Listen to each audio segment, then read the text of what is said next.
so I skydive. When I jump, I don't get excited. I actually have peace when I'm free falling. And when the parachute opens, it's quiet. I can fly the parachute up until I land. And it gives me a serenity, because when you're skydiving, you cannot think about anything else but what you're doing and be in that moment. Hi, I'm Ministre Sajjan. I'm from Vancouver, British Columbia, and have the privilege of being the Minister of International Development and the Minister responsible for the Pacific Economic Development Agency.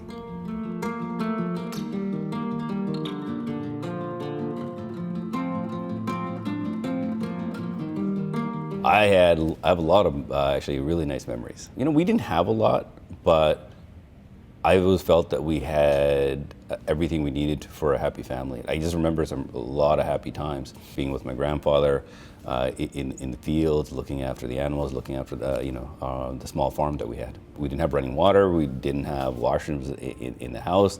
I remember my mom applying wet mud on the floors every week just to make sure that to fill all those cracks. One of the cool memories I have is when you sleep, is sleeping under the stars almost every night.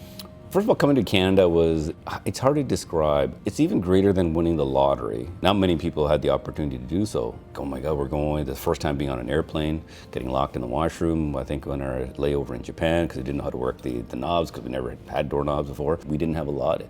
My parents had to work hard. We picked berries when we were small.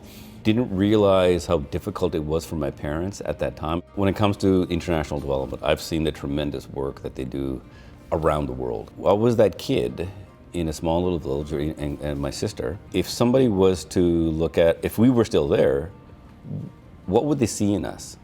Would they feel sorry for us? Would they see potential in us? Regardless of what a child's circumstances they might live in, is don't look at that, is look at the potential that they might have. And if we were able to allow the children to find their potential, imagine the accomplishments that they can have for the world. Obviously, right now, we're dealing with a bunch of crises, and dealing with a pandemic internationally is one of my top priorities.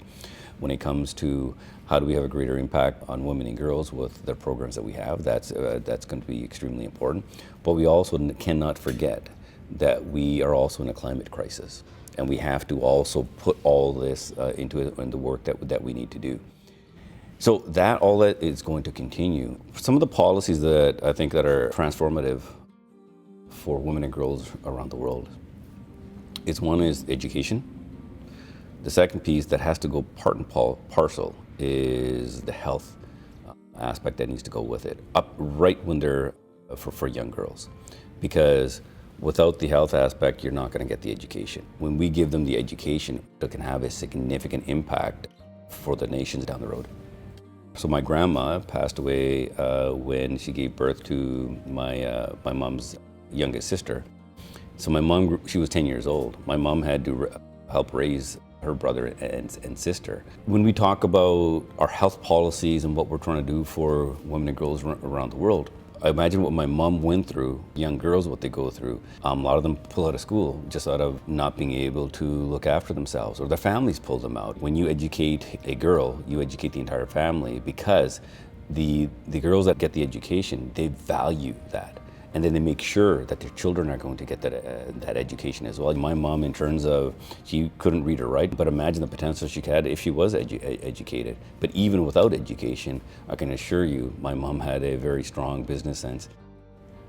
Tackling racism, if we don't tackle it here, the work that we do around the world has less of an impact.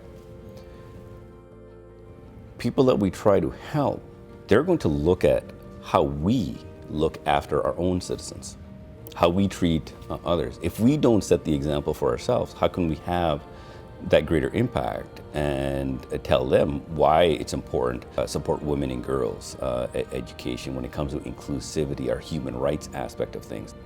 The pandemic has basically unveiled the inequities that we have in all societies, including ours.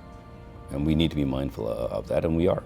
We need to have around the world the haves to share with the have-nots, right? And making sure that we have policies in place that everybody gets lifted. And because that is what's going to create better economic opportunities for those countries.